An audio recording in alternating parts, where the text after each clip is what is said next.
बहुत से लोगों ने जब चंद्रयान को रॉकेट पर उतरता देखा तो उन्हें ये नजर आया कि उसके नीचे लगे थ्रस्टर्स आग की पीली और लाल लपटें निकाल रहे थे। वास्तव में हम लोगों ने जो सॉफ्ट लैंडिंग देखी वो एनिमेटेड थी। हम लोगों ने जब टीवी पर चंद्रयान को चांद पर उतरते हुए देखा तो ये नजर आया।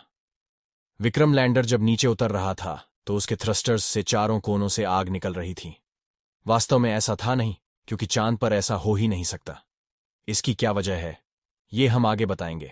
दरअसल चांद के उतरते समय हम लोगों ने जो पिक्चर्स देखीं उसमें चांद के क्रेटर्स तो असली थे, लेकिन लैंडर को एनिमेट करके ही टीवी चैनलों पर दिखाया गया था। अब सवाल ये उठता है कि अगर चंद्रयान के थ्रस्टर्स नीचे उतरते समय आग और धुआं नहीं निकाल रहे थे तो क्या हो रहा था। दरअसल चांद पर ऑक्सीजन और हाइड्रोजन है ही नहीं, लिहाजा वहां आग जल ही नहीं सकती। इसलिए आप समझ गए होंगे कि क्यों चंद्रयान का लैंडर बगैर फायर किए उतरा होगा। लिहाजा जब वो उतरा होगा तो कौन सी चीज उसके लिए मददगार बनी होगी। इसका जवाब ये है कि जब चंद्रयान 3 नीचे उतर रहा था तो उसके थ्रस्टर्स बहुत तेजी से हवा छोड़कर उसके लिए नीचे की जगह को साफ कर रहे थे। शायद फिर ये सवाल उठे कि जब चांद पर हवा है ही नहीं तो विक्रम लैंडर्स के थ्रस्टर्स ने कैसे हवा निकालकर उसके नीचे आने में मदद की होगी।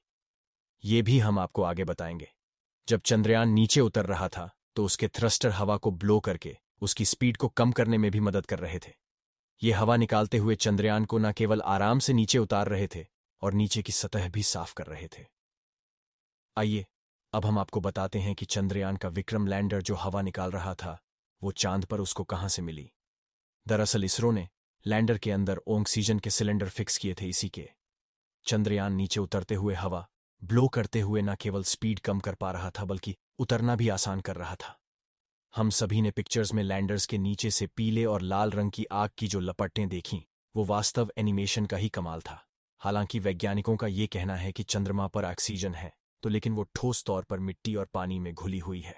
चंद्रयान 3 का रोवर इसके बारे में शायद पर्याप्त रिसर्च करके हम बता सके कि चंद्रमा पर ऑक्सीजन है या नहीं, और अगर है तो कितनी मात्रा में और किस तरह से।